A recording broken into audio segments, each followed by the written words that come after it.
You are the best thing that has come into my life in a long time, Amanda. She looked at him in surprise, unsure what to say. Her heart beat wildly against her chest. What are you saying? Without releasing her hand, he stood up, moving over to her. He knelt before her and she gasped. He chuckled. No, sweetheart. I'm not proposing. She let out a sigh of relief and put her hand on her chest. She liked Marty, but she knew she didn't know him well enough yet to marry him. Then what? He put his finger over her lips. Then he cupped her cheek. I won't say I love you, Amanda. Not yet. She nodded. But I do like you. He looked deep into her eyes. I like you a lot, and I care about you. I care about you a lot. I swear you could walk out of my life tomorrow and you will take half of me with you. I won't say I'll be here forever, but I am saying that I want you in my life. I want you in my life for as long as you are willing to stay. Amanda put her hand over her mouth as tears filled her eyes. This time she knew they were tears of joy. I don't love you, Marty, she said, looking at him, and he nodded. I do like you a lot, though. I don't want to leave. I want to be with you. Whether it is for 2 days or 20 years, I want you in my life. I want you to be a part of my life. I want to be with you. Only you.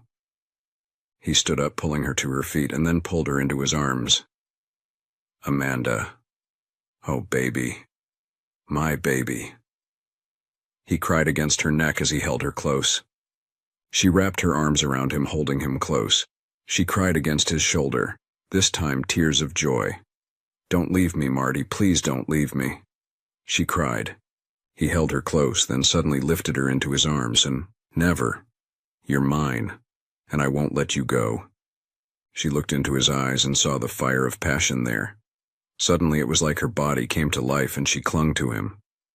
Make love to me, Marty, she said softly. He growled, claiming her mouth with his. His tongue darted furiously into her mouth as she melted her body against his.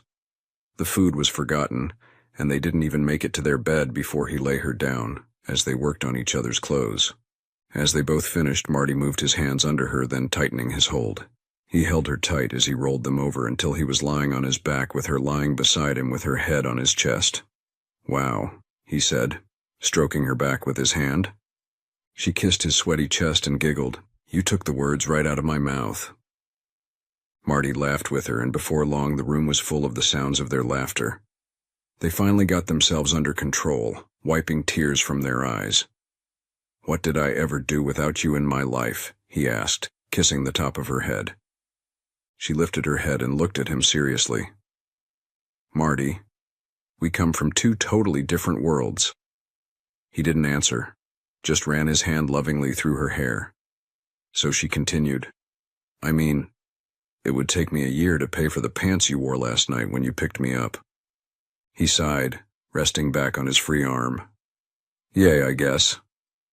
Amanda got the feeling that he didn't want to talk about this. She also knew that if they were to have any kind of relationship, they had to work this out between them. They came from 2 totally different worlds, and she didn't know if the feelings they had for each other would be enough to conquer that. She pulled herself out of his arms, sitting cross-legged beside him. When he reached out for her, she put her hand on his. Marty, we need to talk. He looked like he wanted to do anything but. Instead, he just rolled over onto his side and looked at her. Okay. She took a deep breath and wondered where to begin. My name is Amanda Marie Watson. I'm 26 years old. I'm the only child of Jack and Tiffany Watson. My father is a mechanic, my mother a seamstress. We grew up in the gutter, so to speak, in Portland. He looked like he was about to protest, so she put her finger over his mouth. Let me talk. He finally nodded. I don't literally mean the gutter. I mean we had a nice house and I wore decent clothes, but nothing like what you wear on a daily basis. Most of my clothes either my mother made or it came from the local Goodwill. She took a deep breath and continued. I told you before that my parents divorced when I was 12. He nodded. Well, that's not entirely true. See, my mother came home from work one day and found my father in bed with a 19-year-old hooker. Marty gasped. Yeah, that was pretty much my mother's reaction too. She packed me in the car and was halfway down the driveway before he ever got dressed. Marty just nodded. Anyway, My mother got a divorce and we moved to Eugene where she met Sam. Sam is a 46-year-old man who owns his own dry cleaning business. They went out for coffee and things went on from there. They have been married for almost 10 years.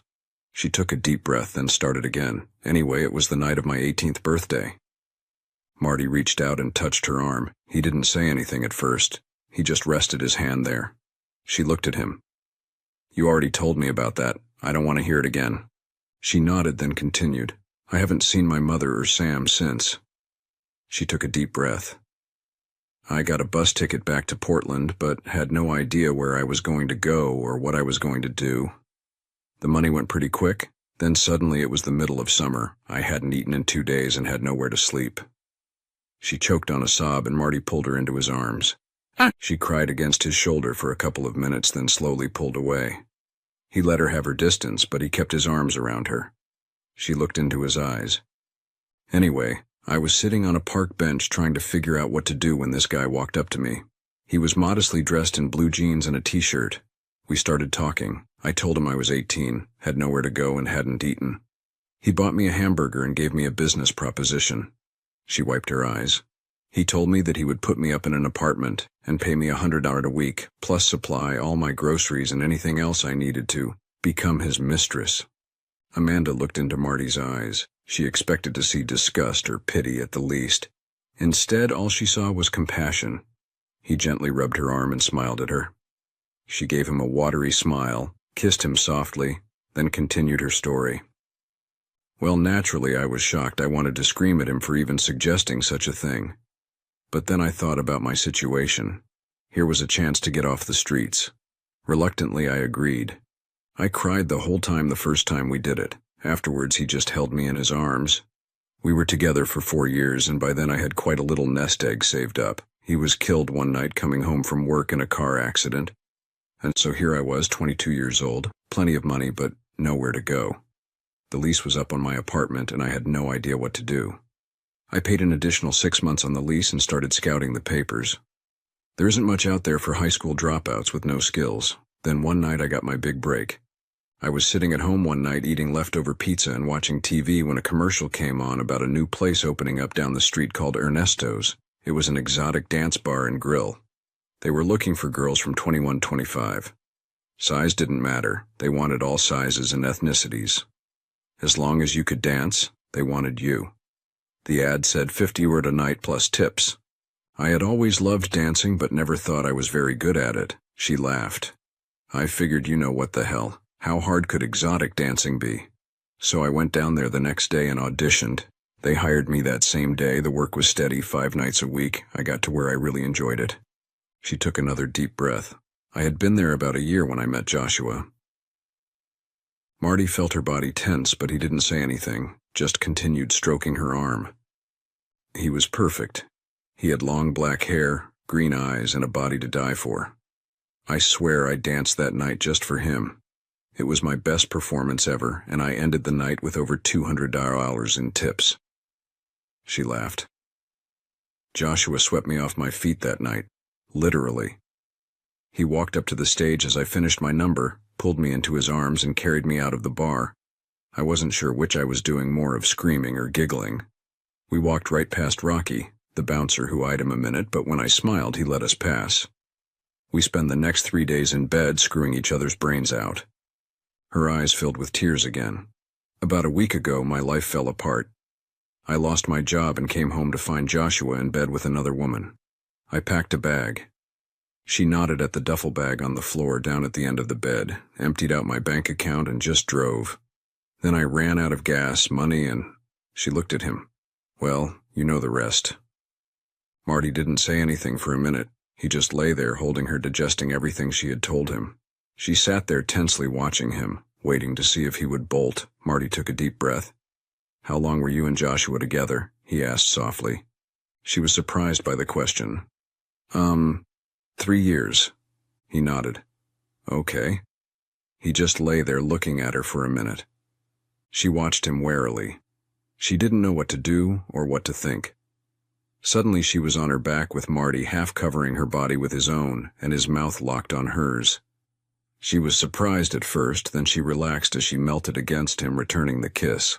He pulled her onto her side, facing him without breaking the kiss. This time, he was slow and easy. His lips brushed over hers as his tongue ran seductively against her own. Amanda didn't know what brought on this tenderness, but she knew that she liked it. She liked it rough with him, but she liked this too. They didn't hurry. This wasn't about getting off. This was his way of showing her that he didn't care about her past. He loved her anyway. He suddenly stopped moving, looking down at her face full of desire. Where the hell did that come from, he wondered to himself. Then it hit him. He did love her. He loved her with all his heart and soul, and he had since he saw her standing on the side of the road. Amanda, who had been enjoying the slow movements with her eyes closed, opened her eyes and looked at him.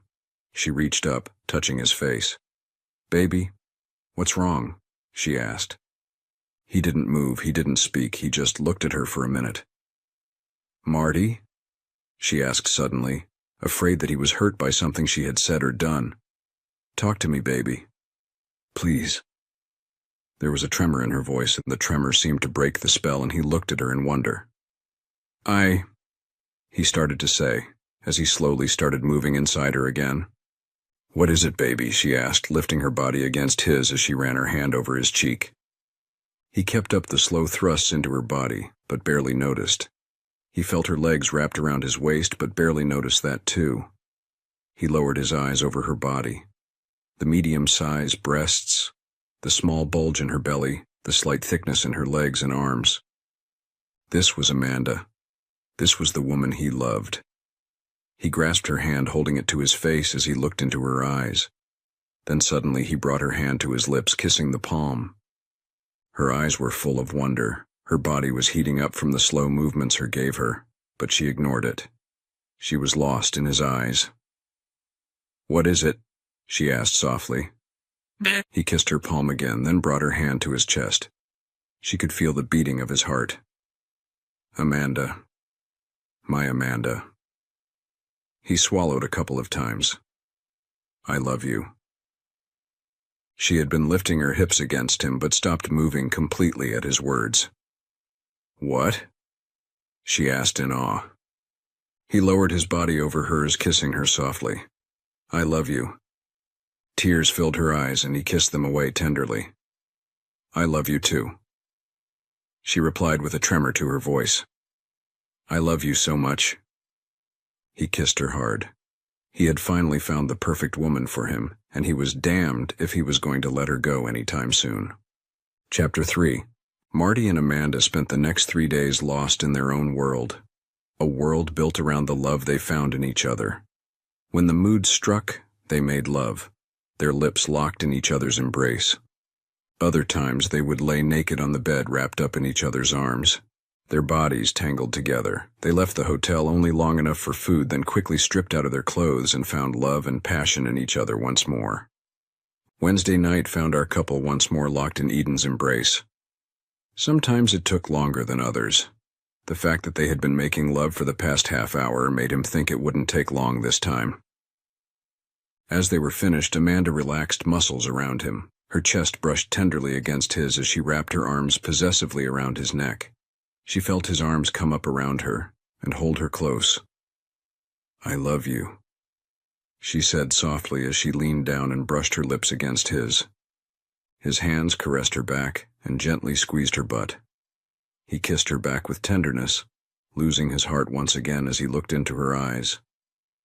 "Amanda," he said softly as he lifted a hand, brushing her hair from her sweaty face. "My beautiful Amanda." She started to protest that she wasn't beautiful like she always did when he called her that, but once again he brought his lips to hers. "Don't argue with a man in love," he said tenderly when he pulled his lips from hers. She giggled while wriggling her body over his. Her giggle turned into a laugh when he suddenly started to tickle her. "Marty, oh God, stop." She panted through her laughter as he rolled her onto her back and tickled her mercilessly. He rolled over on top of her but didn't stop tickling her. He loved to hear her laugh. "Say it," he said through his own laughter. She knew what he wanted to hear, but she always waited as long as she could before saying it. It was like a game with them. See how long she could hold out. His tickling fingers moved faster over her, and she cried out in mirth as she laughed. "Okay, Okay, she cried, squirming to get away from him. He didn't stop tickling her, but he did slow down his movements. Say it, he said huskily, looking down into her eyes. She wrapped her arms and legs around him, holding him close. Her eyes were full of laughter. Her lips were spread in a wide smile. You are the best man that I have ever had. I love you now. I will love you tomorrow, and I will love you until my dying day. You are my stud. I am your dog. You are my man. I am your woman. She pressed herself against him. His hand stopped moving as he looked at her. She licked her lips, then continued. You are the man I love more than life itself. If you ever walk out of my life, you will take my soul and heart with you. The laughter left her eyes to be replaced with love. Love he hadn't seen in another pair of eyes in a long time, and he knew right then that he wanted her in his life. Not only for today or tomorrow, but forever. He couldn't live without her. He moved his hands slowly up over her sides until he was able to cup her face in his hands. He held her face between his hands, looking deeply into her eyes. He lowered his head, brushing his lips lightly against hers. Amanda, he said softly. His voice was barely above a whisper. She was lost in his eyes. Marty, she said just as softly. He ran his finger lightly over her face, touching every curve, every inch of her skin. Marry me. Amanda looked at him in shock. She was sure she couldn't have heard him right. Her body suddenly felt like jelly. Her legs fell heavily from his body, landing on the bed. Her arms slipped from his neck until they were resting lightly on his shoulders. Her eyes never left his. What? His eyes never left hers, but he did run one hand through her hair. Marry me, he said again, this time a bit louder. Nay. She knew she heard him this time, but she couldn't believe the words her ears heard. She was lost for words. He ran his hands lovingly over her face. His eyes were full of the love he felt for her. I love you, Amanda. I don't care about your past or mine. I only care about the future. A future of you and me growing old together. He moved off of her, sitting down beside her. He pulled her up until she was sitting cross-legged in front of him. He reached down, locking his fingers with hers, but continued to look into her eyes. I want you to bear my children. I want to go to sleep at night to your smile and wake up in the morning to your smile for the rest of my life. I love you more than life itself, and I realize now that I can't live without you. You told me that if I ever left you, I would take your heart and soul with me. He lifted her free hand against his chest until she could feel the beating of his heart. My heart beats only for you. If you are going to walk out that door, you may as well cut out my heart and take it with you. Without you, I am nothing. I'm not a man. Hell, I'm not even a person. I'll just exist. He took a deep breath but continued speaking from his heart. I know we haven't known each other very long, but sometimes that doesn't matter. Our hearts decide whom we will spend the rest of our lives with. We don't. He reached up, wiping a tear from her cheek, then bringing his finger to his mouth and tasting that saltiness he tasted there. He looked deeply into her eyes. I love you, Amanda. I know you love me. She nodded but couldn't stop the tears from falling from her eyes. He looked down at his naked body, then back to her face. I know this isn't the most romantic way to propose, but I also know you well enough to know that convention would never work. I come to you only as a man, a naked man at that. She giggled. He smiled. I would give you the world if you asked for it. I'm not a poor man. She started to speak, but he put a finger against her lips. No, let me finish. She nodded. He took another deep breath, his hand held tightly with hers. I'm not a poor man. I know you don't care about that. I know you think we don't belong in each other's worlds. I disagree. I believe we are each other's worlds. We make our worlds out of what we decide to make. It doesn't matter if I am rich as Midas or you're as poor as a church mouse. The only thing that matters is us. I won't ask you to let me give you the world, Amanda. I only ask you to let me spend the rest of my life making you happy. I ask you to let me give you my heart. Please say you will marry me. Please say you will make me a very happy man and become my wife. Amanda looked at him. She had doubts through his speech. She didn't see how she could ever fit into his world. He was rich. She was a stripper. She had spent 4 years as a man's mistress. How could he love her? How could he want to spend the rest of his life with her? She opened her mouth to refuse. As much as she loved him, she knew they didn't belong together. She would love him always, but she couldn't be what he wanted. Somehow her body knew better than her head, though, because the words that left her lips surprised even her. "Yes," she said softly at first, then louder as she threw her arms around him. "Oh, yes. Yes, I will marry you, Marty. I will be your wife." Marty let out the breath he had been holding and laughed as he wrapped his arms around her, pulling her close to his body. They rolled around on the bed, just holding each other, expressing with their bodies what words could never say. "I'll never let you go," she replied, straining against him. She kissed him deeply, and he returned it with all the love and passion his body possessed. They rolled over and over on the bed, never stopping. Sometimes she was on top, sometimes he was. It didn't matter who was dominant. All that mattered was they shared their bodies together with each other, and no one else. By the time they collapsed back on the bed, covered in each other's sweat, they knew that they belonged to one another, body and soul, forever. They drove into Vegas the next morning and were married in a small ceremony. Amanda was dressed in a cream-colored blouse and skirt. Marty dressed in a suit. He slipped a plain gold band on her finger, promising to get her a better one sometime down the line. "Don't you dare, I love it," she said as she slipped his ring on his finger and then kissed him deeply. They spent the night in a run-down motel room on the Nevada border. They made hot, passionate love all night long, and finally, as the sun started to rise, they fell into a dreamless sleep wrapped tightly around each other. The next 3 days were a blur of happiness for Amanda. They would drive for a while, then either find a cheap hotel or just pull off to the side of the road and make love. They drove into New Orleans early on Sunday morning. Amanda was suddenly filled with fear. What if his family didn't like her? He had told her repeatedly not to worry, that his parents and brothers would love her as much as he did. She would smile, but she couldn't help the trepidation that ran through her body. The night before, they had stopped at a small hotel just outside New Orleans. They made love then this morning, showered and dressed to face the day. Marty dressed simply in jeans and a t-shirt. Amanda was dressed in a knee-length jean skirt that Marty had insisted on buying her, and a mauve button-up shirt that just barely covered her creamy shoulders. Her long brown hair rested in waves around her neck. Marty told her he preferred she wear it down and long around her, so she hadn't pulled it back since. Around 11 a.m. that morning, they pulled in front of a 2-story ranch-style home. There was a swing set sitting in the fenced-in front yard, and a porch swing swaying gently in the soft breeze. "This is where I grew up," Marty said, turning off the engine while looking at the house. "It's beautiful," Amanda replied with awe. Marty smiled with pride. He squeezed her hand, then reached for the door handle. Suddenly, Amanda gripped his hand almost painfully in hers. He turned to look at her, seeing the fear in her eyes. "I don't know if I can do this, Marty," she said softly, her voice breaking. "What if they don't like me?" Marty pulled her nails out of his skin and held her hand loosely. "I told you, they would love you as much as I do." She relaxed slightly for a minute, then tensed up again. "You're not going to tell them about my past, are you?" Marty cupped her face with his hand. "Honey, Jacob dated a stripper for 3 years." Amanda knew that Jacob was Marty's older brother. He was 2 years older, married with 2 kids.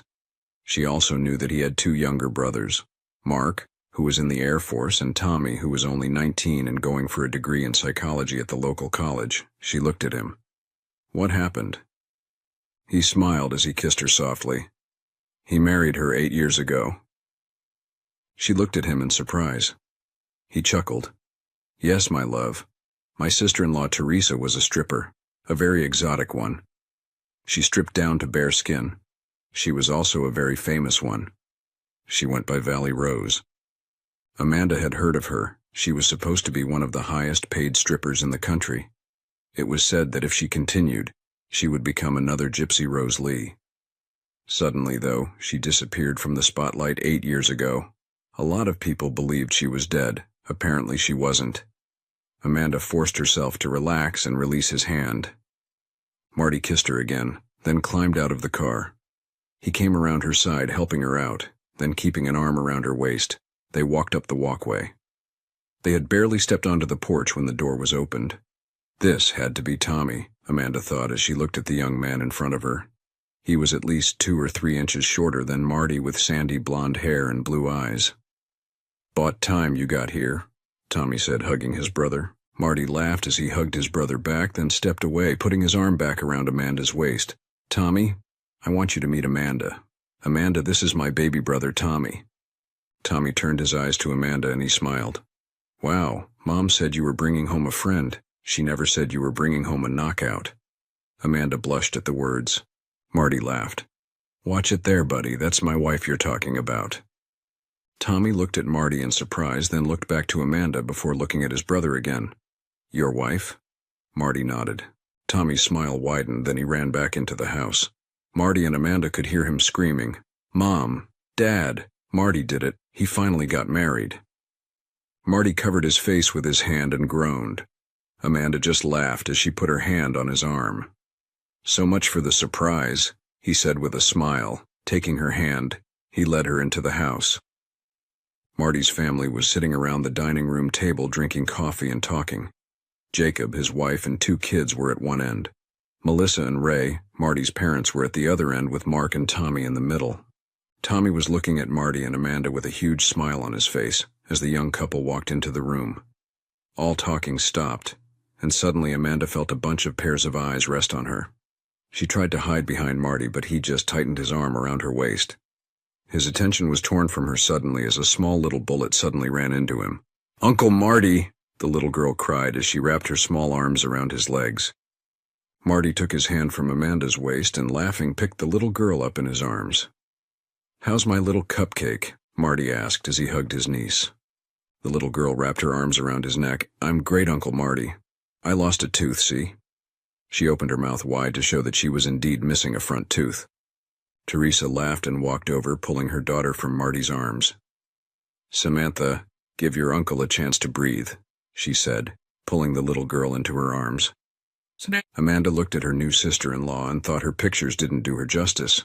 Teresa Monroe was beautiful. Her reddish blonde hair hung down her back in a ponytail. Her sea-green eyes smiled with pleasure as she hugged Marty.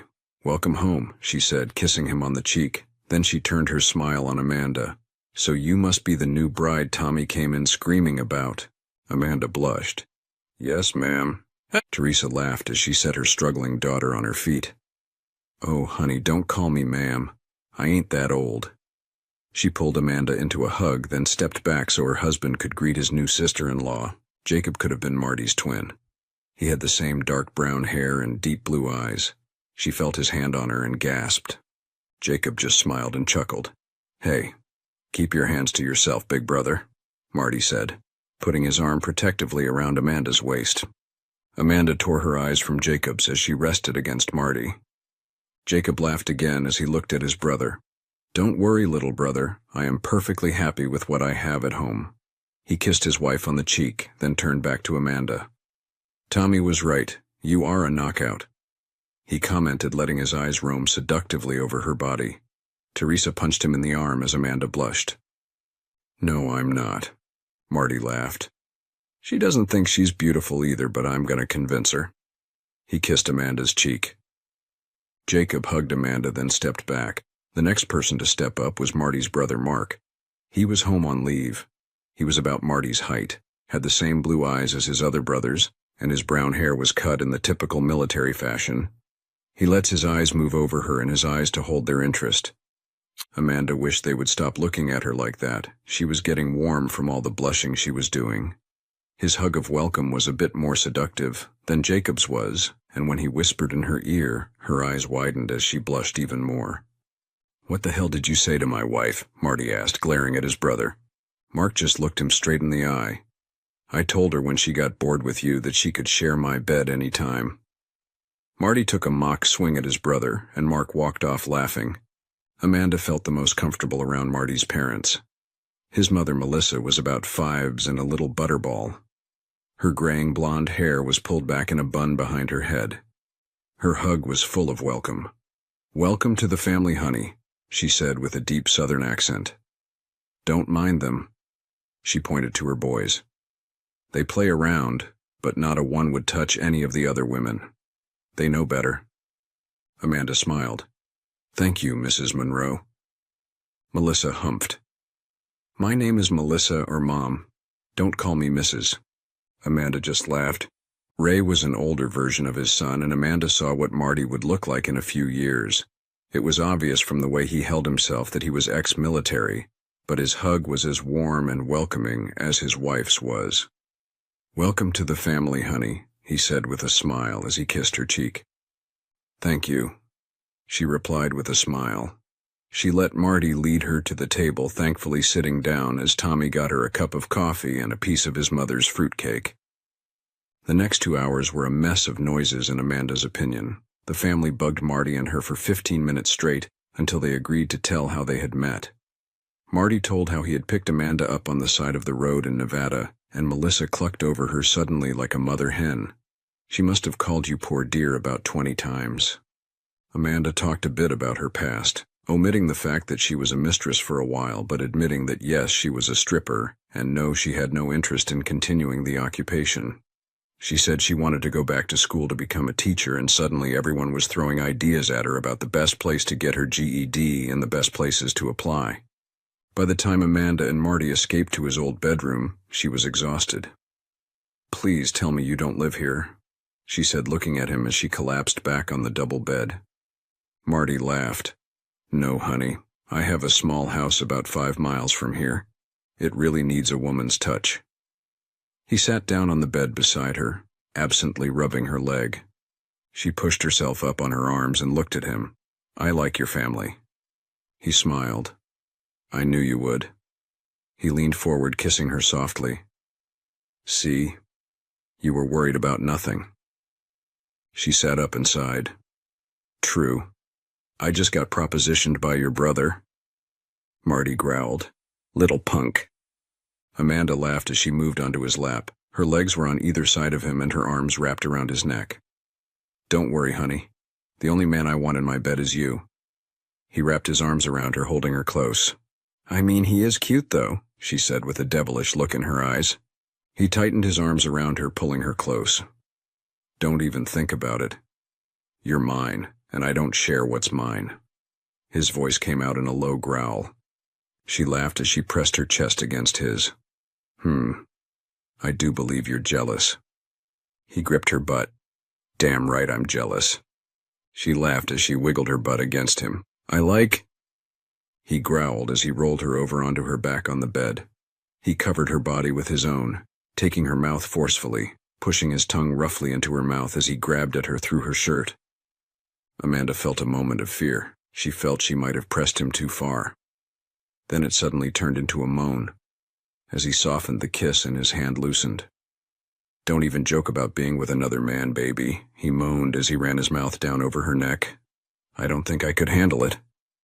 She brought his mouth back to hers and kissed him. Her tongue moved softly over his. She felt him moan and pressed her body more intimately against his. Afterwards, they held each other close. They pushed their clothes from their bodies and then slipped under the covers, holding on to each other in a tender embrace. As Amanda drifted off to sleep in Marty's arms, she thought to herself that for once in her life, happiness had won out over heartbreak.